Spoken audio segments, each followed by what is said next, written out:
Calcutta incident గురించి మీకు ఏమనిపించింది? ప్రతి ఒక్క వ్యవస్థ యొక్క ఫెయిల్యూర్. చేతులు వెనక్కి విరిచేసి, కాళ్ళు వెనక్కి విరిచేసి,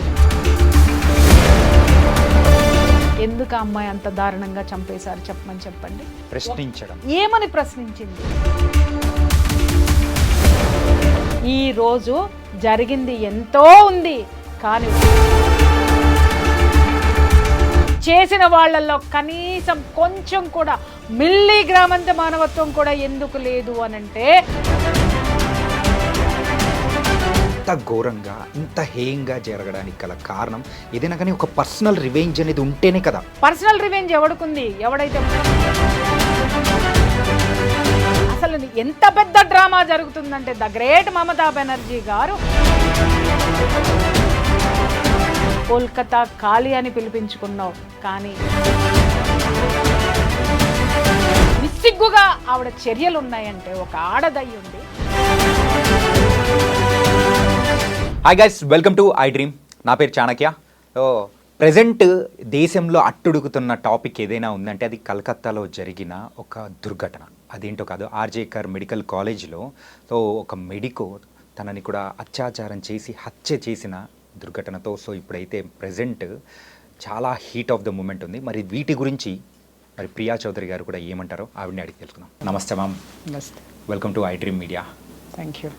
అండ్ ఇష్యూ గురించి ఎక్కువగా మాట్లాడకూడదు అని అనుకుంటున్న ప్రతి ఒక్కసారి కలకత్తా ఇన్సిడెంట్ గురించి అయితే దీని గురించి మాట్లాడాలి, ప్రజలకు మాత్రం ఖచ్చితంగా తెలిసి తీరాలనే ఉద్దేశంతోనే మిమ్మల్ని కూడా తీసుకొని వచ్చి ఇక్కడ కూర్చోబెట్టి ఈ ఇన్సిడెంట్ గురించి మాట్లాడించాలనుకుంటున్నాం మేడం. అసలు ఈ ఇన్సిడెంట్ విన్న తర్వాత అండ్ మీకు ఏమనిపించింది, దీని మీద మీ వ్యూస్ ఏంటో కూడా తెలియాలనుకుంటున్నాం. ఏమనిపించింది అనేది మీరు అడిగారు, చూసారా? ఎవరికైనా కానీ ఏమనిపిస్తుంది? ఒక దారుణము, ఒక ఘోరము చూసిన తర్వాత కడుపు రగులుతుంది. ఎవరి మీద కోపం రావాలి? ఎవరిని కోపం తెచ్చుకోవాలి? అసలు ఆ అమ్మాయికి జరిగిన ఇన్సిడెంట్ ఏంటి? అసలు ఏం జరిగింది? మీడియా మొత్తం కూడా నిజంగా ఇవాళ చాలా బాధ్యతాయుతమైనటువంటి ఆ యొక్క పనిని చేస్తుంది. ఎక్కడ, ఏ మూల, ఏ రోజుకు ఆ రోజు అప్డేట్ ఇస్తూ కోల్కతాలో ఉన్నటువంటి సిచ్యువేషన్స్ ఏంటి అని నేను అడుగుతున్నాను. ఈ ఇన్సిడెంట్ జరగడం భారతదేశంలో ఇదే మొదటిసారి కాదు. ఇలాంటి ఘోరాలు, ఘోరాతి ఘోరమైనవి ఇదే విధంగా ప్రతిసారి జరుగుతున్నాయి. కాకపోతే ఎక్కడో ఒక సంఘటనని మనం తీసుకొని దాని గురించి మాత్రమే మాట్లాడుతున్నాం. నిత్యం ఎన్ని ఘోరాలు జరుగుతున్నాయి, ఆడపిల్లల మీద అత్యాచారాలు జరుగుతున్నాయి అనేది ఎవరు చూశారు, ఎవరు మాట్లాడుతున్నారు? ఒకరోజే జరుగుతున్నాయా? సంచలనం వచ్చినప్పుడు మాత్రమే మనం వెళ్తున్నామా? సంచలనాల వైపు మాత్రమే మనం నడుస్తున్నామా? అందుకే నేను చాలా రోజుల నుంచి ఈ విషయం మీద నేను మాట్లాడలేదు.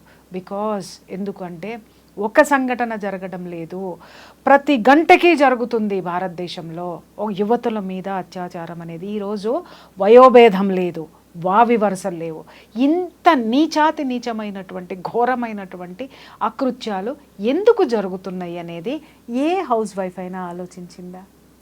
ఏ ఒక్క గవర్నమెంట్ ఎంప్లాయీ అయినా ఆలోచించాడా? ఎక్కడ రిక్షా తొక్కుకునేటటువంటి కార్మికుడు ఆలోచించాడా? కర్షకుడు ఆలోచించాడా? శ్రామికుడు ఆలోచించాడా? ఎవ్వరు ఆలోచించారు? ఆలోచించటం లేదు. మిస్టర్, ఆలోచిస్తే ఈ అత్యాచారాలు జరగవు. మీరు అనొచ్చు, ఆలోచించినంత మాత్రాన అత్యాచారాలు ఎలా ఆగిపోతాయండి అని.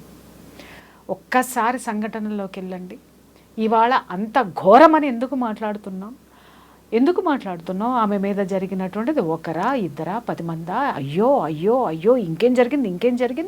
క్రైమ్ థ్రిల్లర్ సస్పెన్స్ స్టోరీ చూసినట్టు రోజు ఇంకేమన్నా వస్తాయని. అరే, నేను చెప్తున్నాను, మనం వినేటటువంటి ప్రతి ఒక్కళ్ళకి సిగ్గు, శరం నాడి నరాన ఉండి ఉన్నట్టయితే కనుక సిగ్గుపడాలి. ప్రతి ఆడది సిగ్గుపడాలి, ప్రతి పేరెంటు సిగ్గుపడాలి, ప్రతి ఒక్క మనిషి అనేవాడు కూడా సిగ్గుపడాలి. ఎందుకు అనంటే ఒక ఆడపిల్ల మీద అంత అసలు చెప్పలేనటువంటి దారుణం అన్నమాట, దుర్మార్గం, అతి హేయమైనటువంటి చర్య జరిగింది అనంటే ఆ శరీరంలో ఉన్నటువంటి పార్ట్, కళ్ళల్లో నుంచి బ్లడ్, నోట్లో నుంచి బ్లడ్, అసలు నిజంగా చేతులు వెనక్కి విరిచేసి కాళ్ళు వెనక్కి విరిచేసి అని ఇన్ని మాట్లాడుకుంటున్నామే, కొన్ని గొంతుకలు వింటున్నాను మీడియాలో, అసలు ఇలా జరుగుతుంది అని.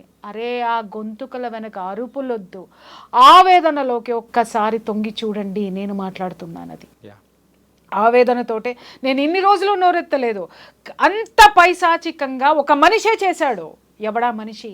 ఇవాళ మనం ఒకరోజు ఒక కానిస్టేబుల్ని బయటకు పట్టుకొని వచ్చారు, అదే వాడెవడు వాలంటరీ పోలీసింగ్ని పట్టుకొని వచ్చారు. ఆ తర్వాత 2 రోజులు గడిచిన తర్వాత ప్రిన్సిపల్ని అరెస్ట్ చేశారు. ఆ తర్వాత 2 రోజులు గడిచిన తర్వాత ఇంకెవరు వస్తారో అనే సస్పెన్స్ థ్రిల్లర్ కింద మనం చూస్తున్నాము తప్ప, నేను చెప్తున్నాను అంత క్రూరము నీచము చేసింది ఒక మనిషే కదా. 10 మంది చేయని, ఒక్కళ్ళు చేయని, ఎంతమంది అయినా సరే చేయని హ్యూమన్ బీయింగ్ చేశాడు అక్కడ. కానీ వాడిలో హ్యుమానిటీ లేదు, చచ్చింది.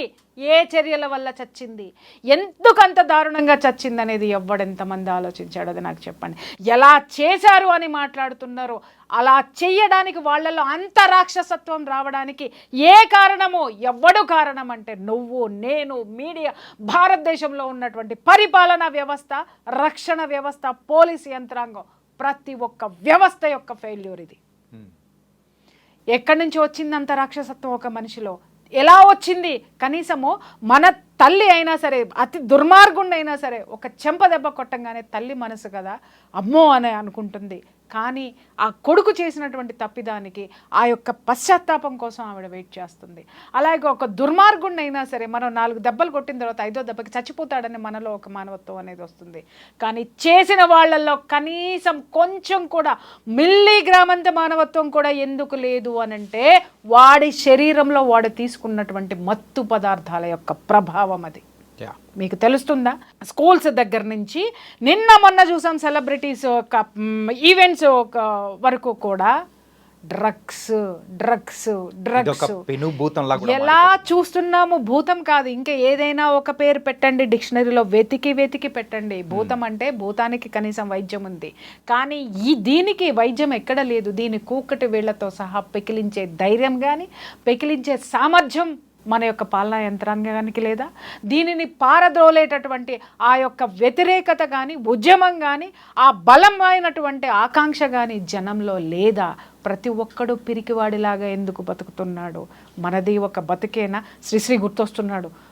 కుక్కల వలె నక్కల వల్ల మనది ఒక బ్రతికేనా? సందులలో పందుల వలె బ్రతుకు వ్యధ, చదువు వృధా, మనమంతా గానుగులం పీనుగులం అని చెప్పేసి అని మాట్లాడాడే. ఇది వాస్తవం, నిజం ఇదే. ఎంత చదువుకున్నామో, లక్షల ప్యాకేజీలు తెచ్చుకుంటున్నామో, బాహాటంగా కార్లు చూడండి. ఇవాళ భారతదేశంలో చూస్తే మనిషి నడవడానికి ప్లేస్ లేనంత కార్ల విలాసవంతమైనటువంటి జీవితాల్లో మనం ఉన్నాం. కానీ ఇక్కడ మానవత్వం అనేది అటువంటిది కోల్పోయాం. మనిషిమి అనేటటువంటి మర మనుషులమైపోయాము. మరలతోటి మనం అంతా కూడా ఆ యొక్క దాన్ని ఏమంటారు, సహచర్యం చేసుకుంటూ ఆ యొక్క దీన్ని కూడా మనలో పెట్టేసుకున్నాం. ఎవడికి ఎవడు పట్టదు. వాడు నువ్వు కారు కొనుక్కున్నావంటే నేను డబల్గా ఇంకేం కారు కొనుక్కోవాలని ఆలోచిస్తున్నావు. లేదు నువ్వు ఒక బిల్డింగ్ కొన్నావనంటే నీకంటే గొప్పగా నేను ఎలా సంపాదించాలి, ఆ సంపాదన ఎలాగైనా సంపాదించాలి. ఇక్కడ కోల్కతాలో జరిగినటువంటి విషయం కూడా ఎందుకు అమ్మాయి అంత దారుణంగా చంపేశారు చెప్పమని చెప్పండి. ప్రశ్నించడం వల్ల. ఏమని ప్రశ్నించింది? నీకు నాకు లేనటువంటి ధైర్యమో, ఎవ్వడికి లేనటువంటి ధైర్యం, ఒక మగాడికి లేని ధైర్యం, ఒక పోలీసు యంత్రాంగం అరికట్టలేనటువంటి ఆ యంత్రాంగంలో లేనటువంటి నిబద్ధత, నిజాయితీ, గుండె ధైర్యం ఒక ఆడపిల్లలో వచ్చింది. ఆ హాస్పిటల్లో జరిగేటటువంటి అకృత్యాలని క్వశ్చన్ చేసింది. ఏ అకృత్యాలు జరుగుతున్నాయి అక్కడ ఉన్నటువంటి ఆ ట్రైనీ డాక్టర్స్ తోటి అక్కడ ఒక సెక్స్ రాకెట్ నడుస్తుందని విన్నాం. మాదక ద్రవ్యాలు, మత్తు పదార్థాలు భయంకరంగా అక్కడ బిజినెస్ జరుగుతుందని విన్నాం. ఆ బిజినెస్ని ఆ అమ్మాయి ఎప్పటికప్పుడు కూడా అక్కడ జరిగేటటువంటి వాటిని క్వశ్చన్ చేసింది. ఎందుకు క్వశ్చన్ చేసింది మాస్టర్? ఎందుకు క్వశ్చన్ చేసింది? నేను మనిషిని, ఈ అకృత్యం నా చుట్టూ జరగకూడదు. నేను ఒక వైద్యం చేసేటటువంటి వైద్యురాలిని, సమాజంలో ఇలాంటివి జరగకూడదు అని సామాజిక బాధ్యత. అమ్మాయిలో ఉన్నదేంటి? సామాజిక సామాజిక బాధ్యత. నిజంగా చెప్తున్నాను, ఆ వైద్యురాలు కాబట్టి ఆమె ఆలోచించింది ఇది మానసిక రుగ్మతలు ఇవన్నీ కూడాను. శారీరక రుగ్మతలు మానసిక రుగ్మతలు రెండూ కలిస్తే ఇవాళ అమ్మాయికి జరిగినటువంటి చర్య ప్రతి ఇంట్లోనూ ప్రతి ఒక్క ఒంట్లోకి వచ్చి చేరుతుందని అమ్మాయి ఆందోళన చెందింది కాబట్టి ప్రతిదానికి ఖండించింది, ప్రతిదాన్ని ప్రశ్నించింది. ఇక్కడ నేను ఒక్క విషయం నేను అడుగుతున్నాను, ప్రశ్నించినంత మాత్రాన ఆ అమ్మాయిని అంత భయంకరంగా చంపేశారు, ఇది వాస్తవం. ప్రశ్నించకూడదు అని మనం ఈ రోజు నుంచి నోళ్ళు మూసేసుకుంటాం. మన పిల్లలందరికీ తల్లులు చెప్పేస్తారు, ఒరే ఏం జరిగినా నోరు మూసుకొని కూర్చో, అమ్మా నీకేం జరిగినా నువ్వు పట్టించుకో మాకు, నువ్వు కళ్ళు మూసుకొని చూస్తావు అని అంటున్నావు. ప్రతి తల్లి నేను చెప్తున్నా, నువ్వు పంపించేటటువంటి నీ బిడ్డని చదువుకి పంపించేటటువంటి ఇన్స్టిట్యూషన్స్ అన్నీ ఆల్మోస్ట్ ఇలాగే ఉన్నాయి. నీ బిడ్డ ప్రశ్నించకూడదు, నువ్వు ప్రశ్నించకూడదు, కానీ రేపొద్దున ఇవాళ అమ్మాయి ప్రశ్నించినందుకు జరిగిందని మనం మాట్లాడుకుంటున్నామే, రేపొద్దున పక్కన ఉన్న వాళ్ళకు కూడా ఈ జాడ్యం అంటుకుంటుంది, అలాగే ఇది వచ్చి చేరుతుంది అనేటటువంటి ఆలోచన ప్రతి తల్లికి ఎప్పుడైనా వచ్చిందా? రావాలి, వచ్చి తీరాల్సిన అవసరం ఉంది. ప్రతి ఒక్క తండ్రి పెద్ద కాలేజీలు ఎక్కడున్నాయి, పెద్దవి ఎక్కడున్నాయి, ఎక్కడ అదేంటి ఎంత పెద్ద డొనేషన్లు కట్టేసేసి కాలేజెస్లో జాయిన్ చేస్తున్నారు, స్కూల్స్లో జాయిన్ చేస్తున్నారు. ఎన్నో ఎపిసోడ్స్లో నేను వెతుకున్న స్కూల్ పిల్లల బ్యాగుల్లో మత్తు పదార్థాలు ఉంటున్నాయి, డ్రగ్స్ ఉంటున్నాయి, సిగరెట్స్ ఉంటున్నాయి, దాన్ని ఏమంటారు వీడు ఉంటుంది. ఇవన్నీ దయచేసి మీరు చెక్ చేయండి. ఇవాళ చిన్న పిల్లల బ్యాగుల్లో వస్తుంది.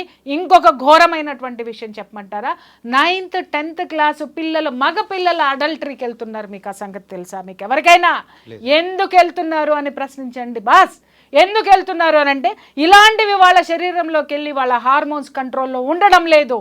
ఇవాళ చూడండి, నిజంగా సమాజానికి తెలియనటువంటి నిజాలు వాస్తవాలు ప్రతి పేరెంట్ తెలుసుకొని చావండి. ఎందుకంటే మీరు సంపాదించే లక్షలు కోట్లు తీసుకెళ్ళి ఎవరికి పోస్తున్నారు? అరే మీ పిల్లల్ని మీరు పట్టించుకోలేనంతగా, పిల్లల్ని సంస్కరించుకోలేనంతగా, ఒక భావి భారత పౌరుణ్ణి తయారు చేసేటువంటి సంస్కారం లేనటువంటి సంపాదనని మనం తీసుకొని ఈరోజు చంపినటువంటి 60 మందా 10 మందా 2 ముగ్గురా అని అంటున్నారే, ఆ ముగ్గురులో రేపొద్దున మన కొడుకు ఉండబోతున్నాడు. ఈ దౌర్జన్యానికి గురైనటువంటి ఆ ఆడపిల్ల ఎవరైతే ఉందో, ఆడపిల్లలో మన ఆడపిల్ల ఏమన్నా ఉంటుందేమో ఒక్కసారి ఆలోచించాల్సినటువంటి అవసరం ప్రతి గుండెకి ఉంది, ప్రతి తల్లిదండ్రులకి ఉంది. ప్రతి తల్లిదండ్రులు ఆలోచించి తీరాలి. ఈ రోజు ఉద్యమాలు ఉన్నాయా ఎక్కడైనా, ఏ రాష్ట్రంలోనైనా? ఉద్యమాలను జరగనివ్వట్లేదు. ఒకప్పుడు ఎందుకు జరిగాయి మిస్టర్, ఇప్పుడు ఎందుకు జరగనివ్వడం లేదు అనంటే ఎవడికి తీరిక లేదు ఉద్యమాలు చేసే తీరిక, ఎవడికి పక్కవాడి గురించి పట్టించుకునే తీరిక లేదు, ఎవడికి సమాజం గురించి ఆలోచించాల్సిన అవసరమే లేదు. ఎప్పుడు వీడికి ఒక గగ్గోలెత్తుతాడో తెలుసా? నా ఇంట్లోకి వచ్చినప్పుడు. ఈరోజు నా దగ్గరికి చాలా మంది ఫ్యామిలీ కౌన్సిలింగ్ వస్తున్నారు. ఏమండి ఇంత జరుగుతున్నా మా బంధువులు పట్టించుకోవట్లేదండి. నువ్వు ఎప్పుడైనా పట్టించుకున్నావా నీ బంధువుల్ని? ఏమండి ఇంత జరుగుతున్నా మా పక్కింటి వాళ్ళే నన్ను ఇలా చేస్తున్నారండి. సమాజంలో ఇది వేళ్ళు వండుకున్నప్పుడు ఎప్పుడైనా నువ్వు నోరు తెరిచావా? నీ దగ్గరకు వచ్చినప్పుడు మాత్రం సమాజం కావాలి, నీ దగ్గరకు వచ్చినప్పుడు మాత్రం బంధువులందరూ కావాలి. బట్ నువ్వు చేయాలనుకున్నప్పుడు సమాజం అక్కలా, బంధువులు అక్కలా, నీ నెక్లెస్ నీకు కావాలి, నీ కారు నీకు కావాలి, నీ విలాసాలు నీకు కావాలి, నీ స్వార్థం నీకు కావాలి, నీ కొడుకు మాత్రమే ఉండాలి, నీ కూతురు మాత్రమే ఉండాలి.